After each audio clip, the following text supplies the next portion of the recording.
All right, welcome back to the Knives Fast channel. Guys, we got a fun video for you. Of course, we're going to review the Giant Mouse ACE Bleecker, but we're also going to go head-to-head to find out which thin knife reigns supreme. We have the ZT-0545 and the Giant Mouse ACE Bleecker. I'll tell you in a minute the reasons I decided to go to head-to-head with these and why I think they compare favorably, and then we'll do kind of a review on this one and a comparison. So this is the Bleecker in titanium. This comes from Giant Mouse through Lefty EDC into the Apex Pass Around, the Lefty Pass Around group, excuse me, and thankfully I've gotten to check it out. This is the Knives Fast channel. Definitely check it out. Now, this again is the Giant Mouse ACE Bleecker, and it's kind of a departure from what you usually see from Jens Anso and Vox, can't remember his first name, Voxnez. Anyway, you have a titanium frame lock with a steel lock bar insert. This one is made in Italy. You have a reversible wire clip. Hey, look at that, guys. No brass backspacer. We have a titanium backspacer, still sticks out a little bit and has a lanyard hole. A very thin looking knife overall. You do have tooling on both sides, as you're used to seeing. You have a nice chamfer here to get to a very low profile hole. And just a cool knife overall. Now, the hole is your only method of deployment, and as you can see, sometimes because it's a small hole and you don't have a lot of room, it does fail from time to time. Now, you have a very smooth knife. Good, by the way, thumb opening. I don't usually fail that. It works very well. You do have excellent lockup, about a, what would you guys call that? About a 20 there or so. You do have decent access to the lock bar with some little scallops. I know. Everybody likes those but me. You can get to the bar fairly easily, not really a problem. We are centered, as you can see, and man, there's a tiny itty bit of side-to-side play. No up and down. I bet you if I adjusted the pivot, that play would go away. Now, you do have a wicked looking Persian or upswept blade here. Long blade, pokey stabby, as people like to say. You have a fairly high flat grind, but it is a not very tall blade. So, even though we start with thin stock, we do have a little bit of a thicker behind the edge there, and we'll talk more about that in our comparison. Decent access to the pill shape hole, but again, it could be, see what I mean? Could be a little bit better, and I could also get my finger out of the way. D10 is a little light. Yeah, I can shake it out, but not bad. Very nice overall. Now, we'll do some cutting during the comparison part, so we'll save that, but we'll go ahead and do our size comparisons and talk about the specs of this one. So there's your Ontario Rat 1, which is a whole lot longer, and your Rat 2, which is roughly the same size. However, if you take these guys, you can see the rats are way thicker. Whoops, I put the wrong one down. That was awesome. There you go. A whole lot thinner. Same thing with the blade stock. Look at that. So really, really cool indeed. Now, I'll do a little bit of B-roll here and put it down in there. Now, what is interesting about this one is not only do you have this titanium one for $265. Hold on, we're going to get back to it. I clicked on the wrong thing.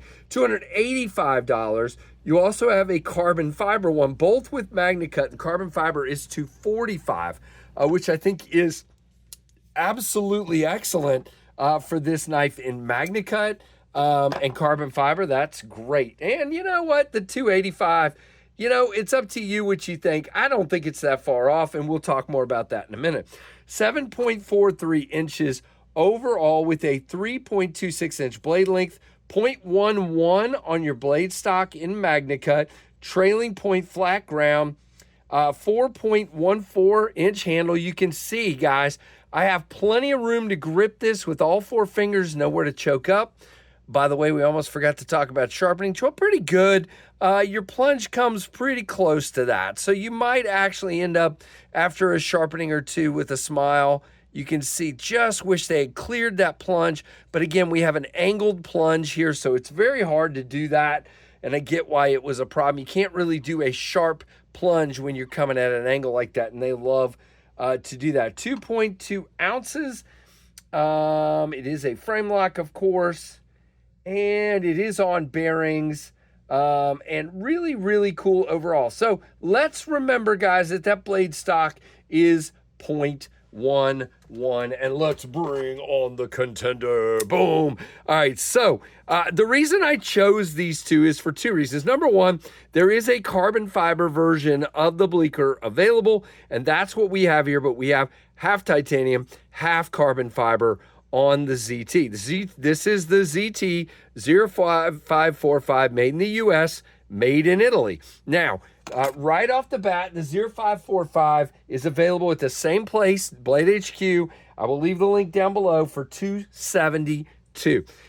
You have a very thin blade, and you can see right off the bat that they both have ridiculously thin tips, but that the ZT starts thinner.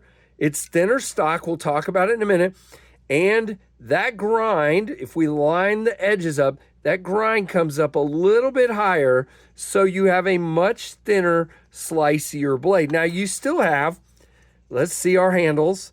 You still have fairly similar handle thickness. This guy is flat scales. The ZT is also flat, but has these big chamfers on the edges here, and very thin. Now, we do have a frame lock with a steel lock bar insert as well. We do have good access.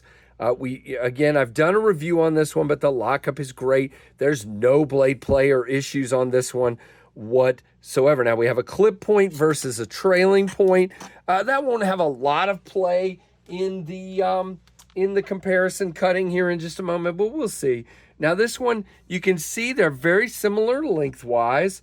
The blade length is 3.25, but guys, this one starts at 0.09, and this one was 0.11. So again, a little bit thicker. You can see here, see that in the Bleecker right there. And now if I hold up this guy, you see how ridiculously it almost disappears. So very, very cool. And again, weight-wise, they're similar. This one's 2.05, and this was what, 2.2 or something like that. I think that's correct.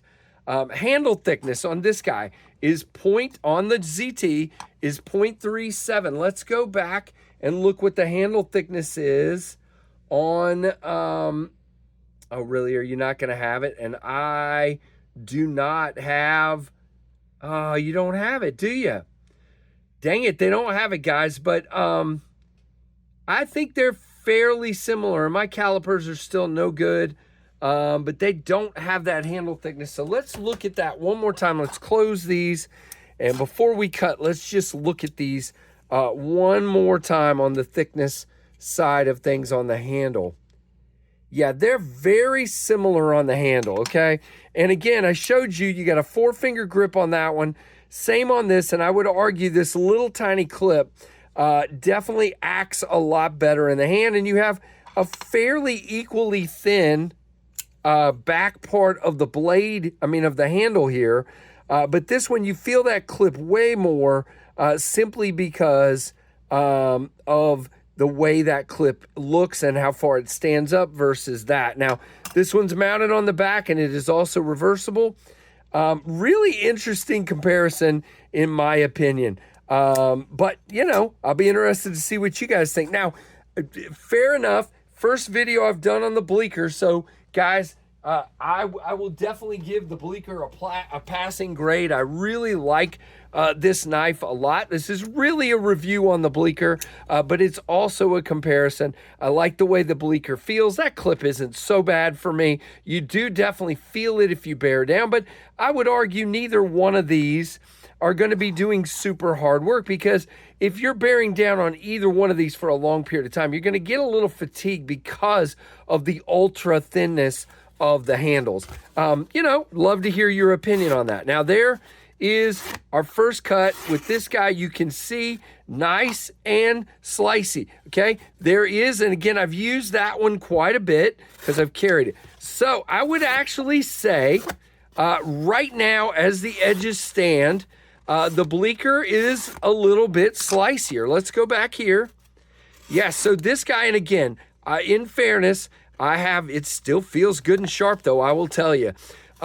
This guy I have used quite a bit more, and it feels like I'm having to force it a little bit more. They are both very slicey. Now, I would be interested, matter of fact, let's do that. Knowing that this one's only been used by Lefty EDC, and this one's been carried and used by me quite a bit. I'm going to stop real quick and give this one a quick strop, and then I will be right back, and we'll see what that looks like. I'm curious. So our quick strop has been done, and let's see what we get here. Whoops. It's about the same results, really, to be honest. It didn't really help a whole lot. So I would actually give the cutting performance in this particular case to the bleeker. So that is super interesting.